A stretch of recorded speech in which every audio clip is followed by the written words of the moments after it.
Hello students, hope you are doing well. Welcome to today's science lesson. Today we're looking at some of the stuff that we have already done, but let's first start off with a video about what we did yesterday. Yesterday we looked at biotechnology and how it can benefit us. Let's quickly have a look at an example of where someone is sharing some information about biotechnology and the benefits it has to us. Let's listen. Ever wondered why corn have less worms? Or how a cotton tree produces more fluffy cotton? Let's go back some years ago. Before, when we buy corn, there's an 80% chance that your corn has a worm inside. How did it happen that today's corn don't have worms? It's somehow evolution, but specifically, it's biotechnology. Let's talk about biotechnology. Biotechnology is a science that is based on biology. Every life form is made of DNA, which are the building blocks of every life form. By modifying these building blocks through biotechnology, we can make a corn healthier. At the same time, resistant from bugs and pests. By manipulating these building blocks in another way, we can copy traits of an imported rice that has high threshold in water, then combine it with the local rice so that it can survive in the country. Biotechnology has a lot of advantages in many areas. For instance, in the medical field, we can select the vitamins and minerals we want a certain host plant to acquire. Imagine a life where most of the food you eat are filled with vitamins and minerals. These food can be given to less fortunate people where it can combat malnutrition. Awesome, isn't it? Through biotechnology, there can be healthier food to fight malnutrition in the country. There can be high-yielding crops. High-yielding crops make more income for farmers and helps the agriculture economy flourish. Biotechnology is everywhere. It helps us improve our lives and leads us to a healthier world.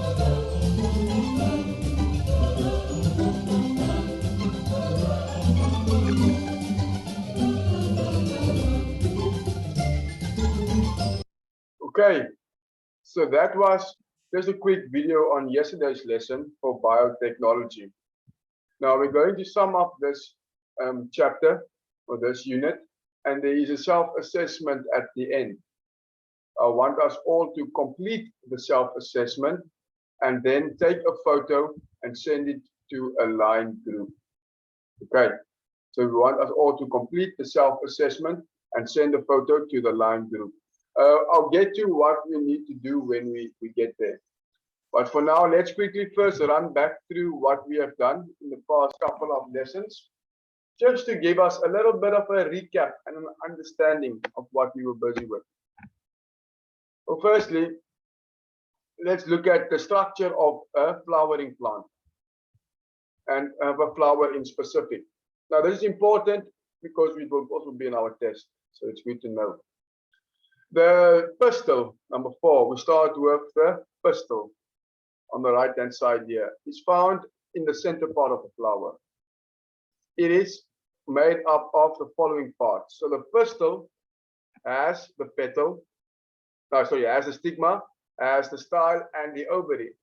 These are all used for reproduction. These are all used for reproduction.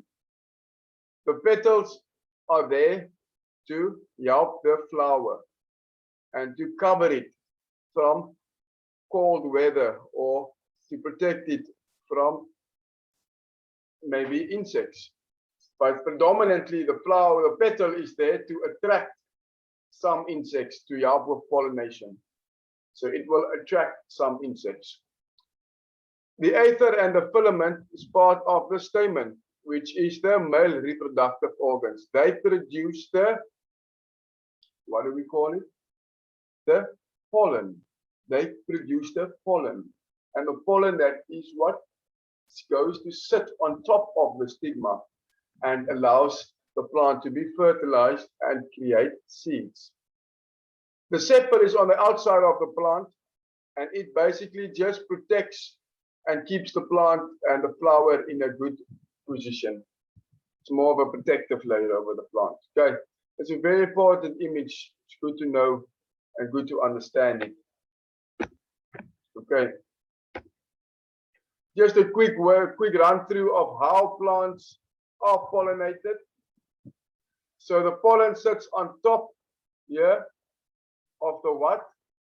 Remembers? Go back here. The stigma. The stigma. It sits on top of the stigma. And when it gets to the stigma, it starts growing downwards. It grows all the way down into the ovary of the flower and to the bottom to where the eggshell is. And it pollinates the eggshell. Okay, so they say here it falls on top of the pistil. The pistil, the top part, which is the sticky part where the pollen sits on, is the stigma. Stigma is the sticky part. Stigma, sticky. Okay. We also had a look at some forms of propagation. And we also looked at it yesterday, some forms of propagation. And the first one we looked at was seeding. Now, seeding is basically where we plant a seed in a good environment and we wait for it to start growing. The second one we have cuttings, is where we take a part of the plant and we cut a part of it off and replant it with some hormone rooting gel. Because inside the part of the plant that we cut off, it still has the memory and all the ideas of how a plant should grow. So it knows how to create roots. It knows how to grow. So if you plant that piece of branch that you cut off, then it will start creating roots at the bottom and it will start growing from there. We have layering. Our layering is where you cut two parts off of a bark and you plant the inside. And that creates a pocket for where new growth can come from. And new growth will start growing from there. So you will get there where you fill the bowl after you've done the layering. There will be roots that come from there. So then you cut off the plant and plant the new one. And the one you cut off will regrow and the new one will start growing in its own. The fourth one we did was budding. Budding is when you grow a plant inside the trunk of another plant. It's quite a complicated process and it's fairly difficult to do if you have never tried it. It's something that you will get better at with practice, but it's also an interesting way of propagating new plants by budding. Planting one plant in the trunk of another plant beneath the bark. Okay. And the two last ones we did was plugging. Plugging is when we cut V shapes into plants and we add them together and we tightly wrap them with plastic material. This will make those two plants that are so tight together, they will start growing into each other and give each other energy, and then the whole plant will carry on growing. It's a very nice way for fixing a plant that broke. So if the stem of the plant, while you were maybe working on it and trimming it, a part broke off, you can use plugging to fix it. If you do it correctly, then the plant will recover and start growing as normal again. And the last one is in-arching. Now, in-arching is when you connect one part of a plant to another part of a plant. So let's quickly read in-arching because it's quite interesting. It's the propagation by bringing a plant with strong roots to be connected with the top of another plant in order to have the tissues of the two plants connected and let them grow as one plant, which will have similar characteristics. So we have two plants, one that is a big strong root system and one that is already quite grown. So we can attach the two plants together and they can grow together. Okay. Look at the bottom. The significance of plugging and in-arching is that the tissues of the two plants joints fit in order that their food pipelines can be connected. Because if there's no food pipeline, there's no photosynthesis that occurs. And without photosynthesis, there's no plant growth because the plant creates its own food during photosynthesis. Okay. There's just another picture of how the in-arching looks with the rules that we have to do. And then yesterday, to quickly go through, we looked at propagation and the technology used in propagation. Some advantages of propagation here: we get new species of quality plants, conserve endangered species, increase number of plants, and help improve plant species. This one can help us so that we can develop plants that are not as susceptible to diseases or insects or pests. Or it can also create plants that have more minerals and nutrients, all of these characteristics which are good for our bodies. So biotechnology, we just watched the video of biotechnology, and it is using living creatures or a part of a living creature such as a plant, animal, and microorganisms, and applying knowledge or scientific methods to produce other products that are useful for humans. Now, biotechnology for propagation and species improvement include tissue culture and genetic modifications. Okay, we quickly look at tissue culture.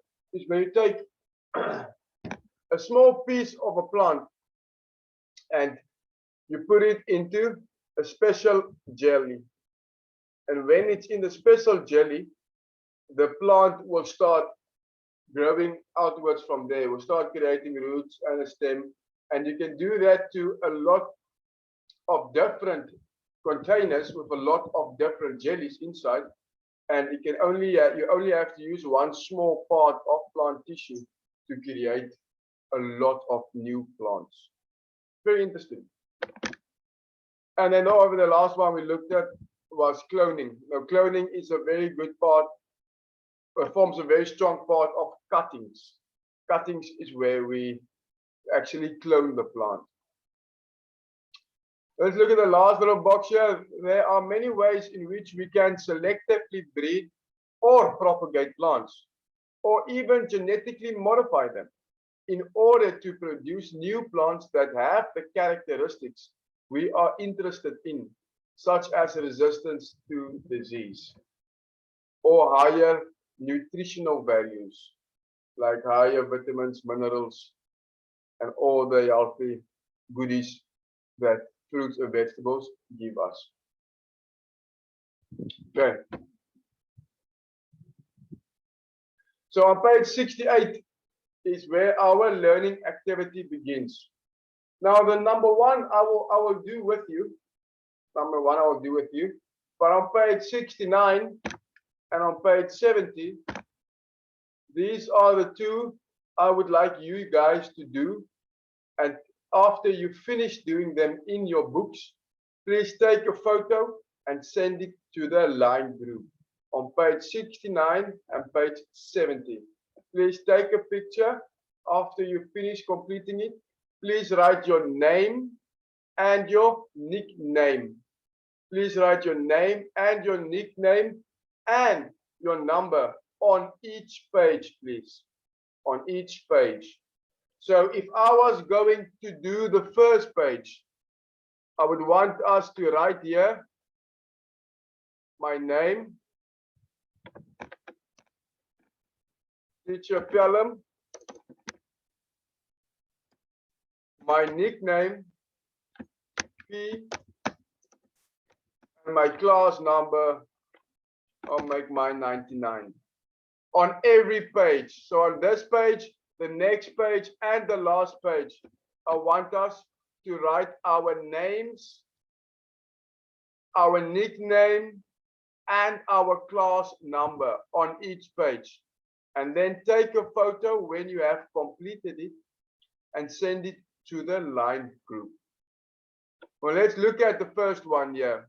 There's this reproduction and breeding of plants. Now we looked at that in detail in this chapter.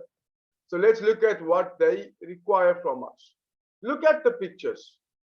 Then color with green in the little empty circle beneath the picture of plants. Okay, so we have plants. Color with red, so green for plants. Color with red in the circle beneath the picture of plant flowers. So red for flowers, green for plants. And color with blue in the circle beneath the pictures of plant products. So blue for products and seeds, so fruits. So number 1.1, tomato. Tomato. What do we think? Which one is the plant? Which one is the plant? You can do this with me together. We'll first do all the green, which is the plant. Okay. First do all the green, which is the plants. So, which picture? 1, 2, or 3? Which one is green? Which one is the plant itself? It is number 1. Number 1. Yeah. Is green. Number 1 is green. 1.2. Which one is which one is plants? Which one is green for number 2? The rubber tree. We have some picture here, another picture here, and the last picture here. So which one is the plant or the flower or the product? So the plant here is number 3. If you guessed it, well done. If you got it correct, well done. Good job. And the last one is the papaya tree. The papaya tree. Or which one do we think here is the plant? Number 1, number 2, or number 3? Take a guess. Take a guess. This one is the plant is number 2. If you guess correctly, well done. Good job. That's what we like to see. It's people trying. We want people, students, to try and get the answer. If it's not correct, it's fine. Eventually we'll get the correct answer. Don't worry. Number 2 is red is for flowers. The red is for flowers. So let's start from the top again and we work our way down. So tomato. Tomato. The first one we said was the plant. Now we have 2 options. Is it option 2 or 3? Which one is the flower? You can go ahead and take a guess. Or if you know, color the one with red, which you know is the flower. It's number 3. Number 3 is the flower. We color it with red. You see the little flower there.